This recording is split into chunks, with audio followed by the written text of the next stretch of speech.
নারায়ণগঞ্জের ২৫০০ উপজেলার ব্রাহ্মণদী ইউনিয়ন ৩ নং ওয়ার্ড বিএনপির ভাটি বালিয়াপাড়া ও বালিয়াপাড়ার উদ্যোগে ইফতার ও দোয়া মাহফিলের আয়োজন করা হয়েছে। প্রধান অতিথি হিসেবে নজরুল ইসলাম আজাদ সহ সাংগঠনিক সম্পাদক, ঢাকা বিভাগ, বাংলাদেশ জাতীয়তাবাদী দল, কেন্দ্রীয় কমিটি।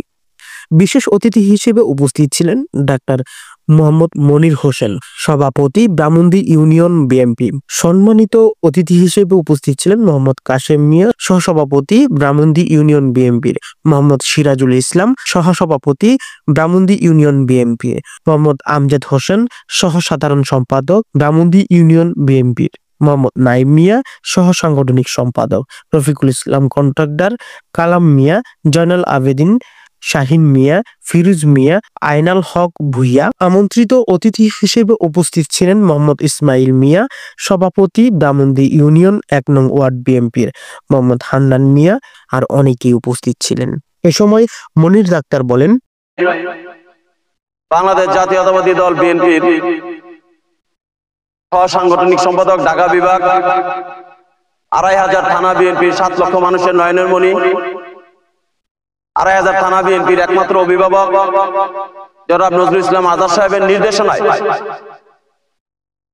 বাংলাদেশ জাতীয়তাবাদী দল বিএনপির চেয়ারপারসন দেশনেত্রী বেগম খালেদা জিয়া রোগ মুক্তি কামনায় এবং আমাদের আগামী দিনের রাষ্ট্রনায়ক, বাংলাদেশের লাখো কোটি মানুষের হৃদয়ের স্পন্দন, আগামী দিনে যিনি এই দেশের মানুষ যার অপেক্ষায় বসে আছে, যার হাত ধরে এদেশের মানুষের ভাগ্য পরিবর্তিত হবে, যার হাত ধরে এদেশে গণতান্ত্রিক অবস্থা ফিরে আসবে, যার হাত ধরে এদেশে একটি সুশীল সমাজ এবং একটা উন্নয়নশীল রাষ্ট্র গঠিত হবে, তার সুস্থতার কামনায় তিনি হলেন আমাদের দেশ নায়ক জনাব তারেক রহমান সাহেব।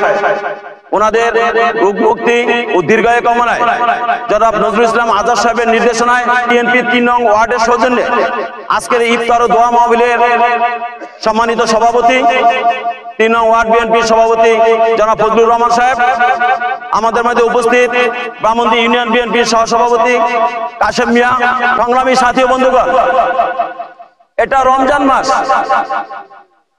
রমজান মানে সংযমের মাস। এ মাসে আমরা যত সংযম করব আমাদের তত ভালো হবে।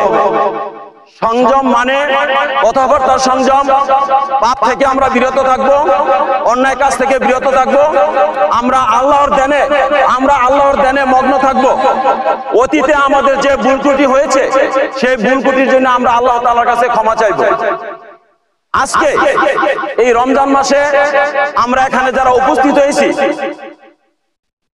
সারাদিন রোজা রাখার পর আমরা সকল কর্মব্যস্ততা শেষে আজকে ইফতারের পূর্ব মুহূর্তে আমরা এখানে যারা উপস্থিত হয়েছি, যারা রোজা রেখেছেন তাদের রোজা আল্লাহ তাআলা কবুল করুক, এবং যারা রোজা রাখেন নাই আল্লাহ তাআলা তাদেরকে যেন তৌফিক দান করেন, তারা যেন আগামী দিনের সবগুলি রোজা রাখতে পারে।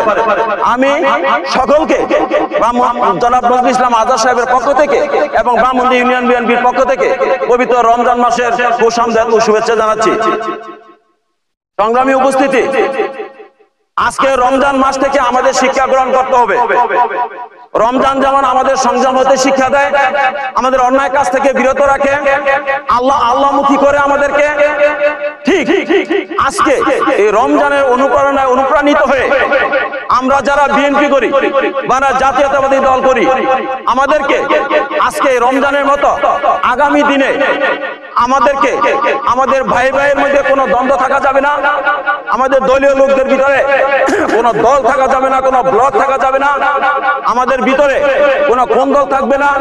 আমরা সকলে একত্রিত হয়ে আমরা দলের জন্য কাজ করব। আজকে যেন আমাদের এটাই প্রতিজ্ঞা হয়। আমরা যারা বিএনপি করি আমাদেরকে অবশ্যই শহীদ প্রেসিডেন্ট জিয়াউর রহমানকে অনুসরণ করতে হবে, জনাব তারেক রহমান সাহেবকে অনুসরণ করতে হবে, বেগম খালেদা জিয়াকে অনুসরণ করতে হবে, এবং ২৫০০-এ জনাব নজরুল ইসলাম আজাদ সাহেবকে অনুসরণ করতে হবে। আপনারা যদি শহীদ প্রেসিডেন্ট জিয়াউর রহমান সাহেবকে অনুসরণ করেন, তারেক রহমান সাহেবকে অনুসরণ করেন, বেগম খালেদা জিয়াকে অনুসরণ করে, তাহলে অটোমেটিক আমাদের ভিতর থেকে যে হিংসা বিদ্বেষ সেটা চলে যাবে। কিভাবে? আপনারা দেখেছেন জিয়াউর রহমানকে যারা শহীদ করেছেন, জিয়াউর রহমান পরিবার কিন্তু তাদের এদেশে বিচার করেনি। বিচার করেছে, তাদেরকে মাফ করে দিয়েছে। এর চেয়ে মহত্বের লক্ষণ কিছু আছে? দ্বিতীয়, খালেদা জিয়াকে যারা শুধু 60 বছর মিথ্যা মামলায় জেলে কেটেছেন, তাদের কোনো বিচার চেয়েছেন খালেদা জিয়া? তাদের পূর্ব মুহূর্তে আমি বেশি কিছু বলবো না, আমি আপনাদেরকে বলবো আগামী কিছুদিন পরে, কয়েক মাস পরে বাংলাদেশের জাতীয় নির্বাচন হবে। ওই নির্বাচনে 2.5 নজরুল ইসলাম আজাদ সাহেবের জন্য আপনারা মনে প্রাণে দলমত নির্বিশেষে সকলে একত্রিত হয়ে কাজ করবেন। 2.5 থানায় যেন সারা বাংলাদেশের মধ্যে একটি ইতিহাস তৈরি হয় যে নজরুল ইসলাম আজাদ সাহেব সবচেয়ে বেশি সংখ্যক ভোট পেয়ে এমপি হয়েছেন, জাতীয় মন্ত্রী হতে পারেন। এই প্রত্যাশা ব্যক্ত করে আমি সকলকে আবার অভিনন্দন ও শুভেচ্ছা জানিয়ে শেষ করছি। বাংলাদেশ জিন্দাবাদ, বাংলাদেশ জাতীয়